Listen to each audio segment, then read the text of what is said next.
Are you an emotional eater? Do you notice that whenever you're stressed, you tend to overeat? Or whenever you're bored at night, that extra bowl of ice cream just tastes a little bit sweeter? Or maybe after a great day, a big win in your business, a big celebration with your family, food is the reward that you turn to in order to increase your satisfaction or have more pleasure. If this resonates with you and you feel like nutrition is a constant battle that you're always losing, then I want to show you how to change your eating habits by first improving your relationship with food. Now, why is this going to be helpful? Ultimately, if we improve our relationship with food, not only will we have a better sense of balance and more discipline with nutrition, but ultimately we'll be able to live a healthier life and achieve our long-term fitness and health goals.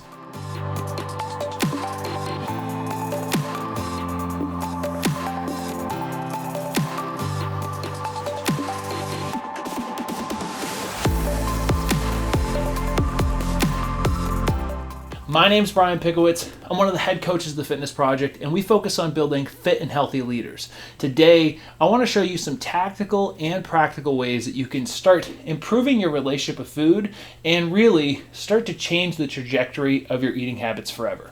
Ready? Let's dive in. Now, for the achiever in you, I get the sense that this conversation might feel a little boring or awkward or even unproductive. And that's because oftentimes we feel like we need to know just what to eat. If you tell us what to eat, then we'll be perfect. If you give me a great diet plan, then I'll be able to execute and finally get results. The problem is, for so many people, they've tried a dozen diets. They keep going back to different ways of eating and they still fall off track. And that's because oftentimes we are treating the symptom of our problem rather than the root cause.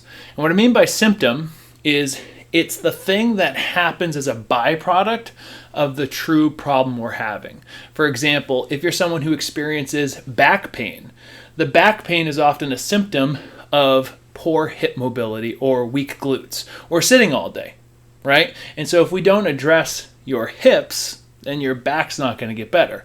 Just like in this case, if we don't look at the foods, if we don't see those as the symptoms that are coming up as a byproduct of our relationship with food, then we're really not going to be able to change long term. We might be disciplined for the moment, but we end up falling off course.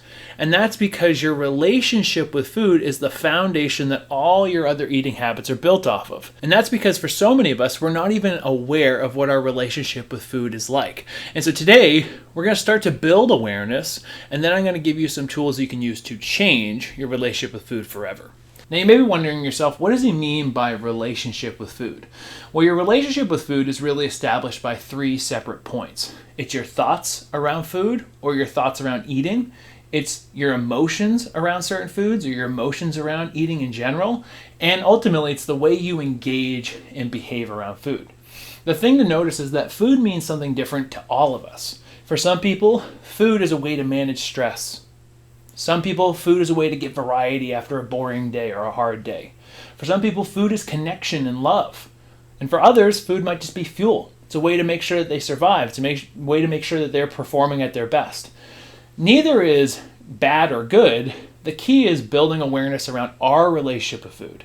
And obviously, there's going to be different segments where we might see that, hey, I have a really great relationship with food when I am by myself working from home. But when I go out to restaurants, I really struggle because all the people I'm with, they start to drink and I feel this social pressure to drink too. Or the chips are on the table and you know what, when I'm bored, I tend to eat a few more. The key here is understanding that if we can build awareness around our thoughts, our emotions, and our behaviors around food, then we can change them. Now, there's certain situations in life that might elicit a different relationship with food, and I kind of alluded to this earlier.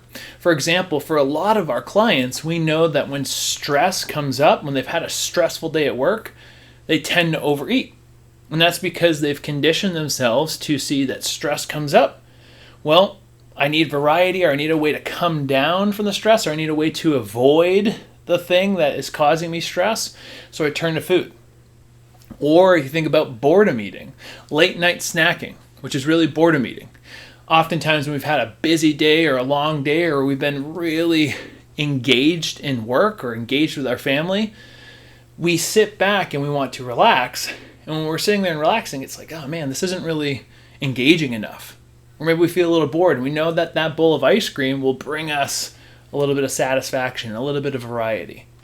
Or even you think of celebrating, right? Seeing food as a reward. Oftentimes for our clients, when they go out to eat, that's a time for connection and love. So they turn to food as a way to take a pleasurable experience and make it even better. Now, it's important to know that none of these examples are inherently bad or wrong, but we want to build awareness around the way that we're engaging food so that we can therefore have that awareness in that situation, be aware of how we're feeling, maybe some of the triggers that are bringing up those thoughts and emotions, and then from there, we can start to challenge maybe the story that we have around carbs or pizza or ice cream, or even start building awareness around the ways that we're feeling, the emotions that are coming up. And by building awareness and then starting to change the way we think, change the way we approach food, we can change our behaviors. Now, from a practical standpoint, how can we start to improve our relationship with food? Well, I've already alluded to a few different points in this conversation around the starting point, which is to build awareness. You can't change what you're not aware of. So if you're not aware of your relationship with food, or if you've never really thought about it, this is a really great place to start. What we're going to do, though, is we want to stay curious. We don't want to judge. Because whenever we're in a state of judgment, when we're in a state of frustration, we tend to stick to those other behaviors. So stay curious. See this as a building block. See this as something you're building awareness around so that you can improve in the future. Because you're going to still have those same experiences come up. Just because you have this conversation with me, just because you listen, just because you answer the questions, doesn't mean you're going to change. You can have awareness and then see in that moment, wow, I turned to food when I was stressed. The key is when you're in that stressful state and you recognize you're eating the M&Ms, choosing to put them back when you recognize, choosing to change your behaviors once you're aware. And the more that you do that, the more you start to influence the trajectory of your eating habits. So again, building awareness starts with a great question. So the first question is, how would you define your relationship with food right now? What is your relationship with food like? Would you say it's healthy? Would you say it's unbalanced? Would you say it's something that you don't really have control over? What's your relationship with food like right now? Maybe even grade it on a scale of 1 to 10. What's your relationship with food like? The second question is, what is food to you? What is food? Is food a celebration? Is food variety? Is food nourishing and fuel? Is food stressful? Is food something that complicates life? Is food something you have no control over? Raise your awareness around what food means. And the second thing is we're going to build some awareness around our emotions around food. Do you feel stressed or guilty around food? Or maybe are there certain foods that when you eat them you feel guilty around? Are there certain foods that cause you to overeat because you feel like you've already fallen off track? When do you find yourself veering away from healthy behaviors with food? What are some of those situations? Is it a barbecue? Is it at a family gathering? Is it drinking with coworkers? Do you feel social pressure to eat? Is it in social situations where you feel a little anxious? Right? We've all been there where we don't really know what to say to anyone around us. And we see the cookies or we see the dinner plate or whatever's there. And so we veer off and we grab a snack even though we didn't really need a snack. We're not hungry, but it's a way for us to feel like we're not awkwardly standing there.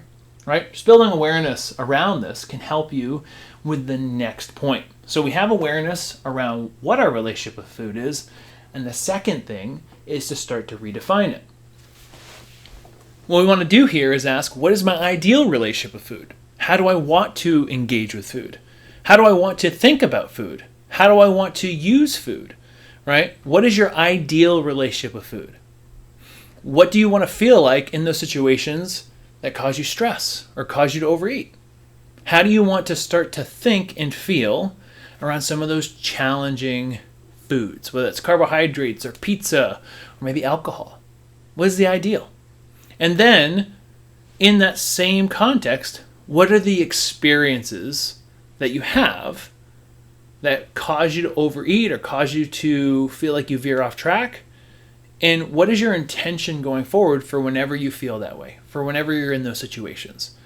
What is the ideal behavior for those circumstances? So now that we know what our current relationship with food is like, and now that we have a target that we're going to start aiming at, the third piece is to practice. And the way that we practice is through mindful eating.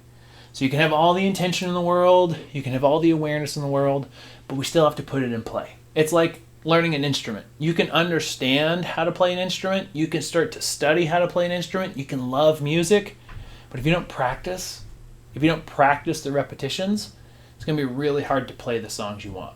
So in this case, the best way to practice improving your relationship with food is through mindful eating. Now, Lindsay and I have done several podcasts and talks about mindful eating that would be really great to revisit, and we're going to put them up here, and we're going to also put them in the show notes.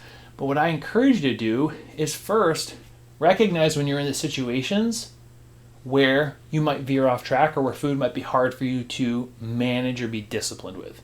Build awareness around the situational triggers, right? The environments, and also the thoughts and the emotional triggers. When you recognize I'm in a state of stress, oh boy, I know what's coming. I'm about to eat. So just build awareness, right? Continue to see that as a practice. And then from a practical, mindful eating perspective, the first thing is to be present with your food. So when you're out with your friends or when you're sitting to eat a meal, practice being there. Even if you think of late night snacking, there's nothing wrong with having ice cream, but instead of engaging with the television, engage with your food. Look at the food. See the food. Watch yourself pick it up. And then practice tasting it. The more I can engage with the present moment of food, the less likely I am to be mindless with it. And that's the biggest thing. It's not the bowl of ice cream that causes the problem. It's the second or the third or the salty snacks that we have afterwards because we're just not engaged enough, right? So again, practice being present with food. Second is eat slower. So practice taking a bite, enjoy it, put the fork or spoon down, right? So take it here, put it down. Enjoy it, chew it, savor it, taste it, swallow it. Give yourself 5 seconds after you eat that bite before you have the next bite. Eating slower helps also from a digestive standpoint because we allow our food to go from our esophagus into our stomach where we actually start to feel more full. So again, I'm present with the food, I'm eating the food, and then third, build awareness around how you're feeling, right? Pay attention to when you're eating, when do you feel full? Listen to your body's hunger cues or fullness cues. Now, if this is something that you haven't practiced in the past, it might be harder to build awareness around. So again, continue to ask mindful questions, which is, why am I eating? Do I want to eat more? What's the reason why I'm eating right now? Do I actually need another bite, or am I just trying to get out of work right now? Am I just trying to avoid something? Why am I actually here? Again, if we can be present, if we can actually engage with the food in a slower manner and taste it and swallow it and slow down the process, and then ask ourselves mindful questions, then we start to say, well, what do I want to do now? Do I need another bite? Do I need another bowl? Or do I just need to sit with this boredom? Do I need to go to bed? Do I need to have another drink, or can I really just focus on the people in front of me? Right? The reason why we often drink, right? Everyone's going to have their own experience, but oftentimes the reason why we drink in social settings is so we can be more present and talk to people. We want to be able to not have that social anxiety or that social worry, and it makes us more present. So instead, it's like, oh, I had one drink. Do I need another? Not really. Well, I'm just going to talk to this person. I'm going to ask them some questions. I'm going to start to engage with them more presently. I don't need another drink for that. And the more you practice, the easier it becomes.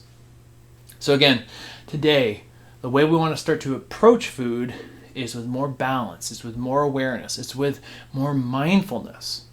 And if we can understand how to consistently practice this improvement of our relationship with food, that's how we get to the point where we have a healthy base, we have a healthy foundation, and we've fixed the root, which makes the symptoms either disappear are a lot easier to address. So I hope this is helpful. Let me know in the comment section what your big takeaway was. What was helpful about this? Was there any awareness that you were able to build because of this conversation? And more importantly, go and practice this so you can continue to build up that foundation with your relationship with food and have a healthier life because of it. Thank you so much for being here. Make sure you like and subscribe this so we can continue to connect with you in the future. And now go out and conquer your day. Cheers.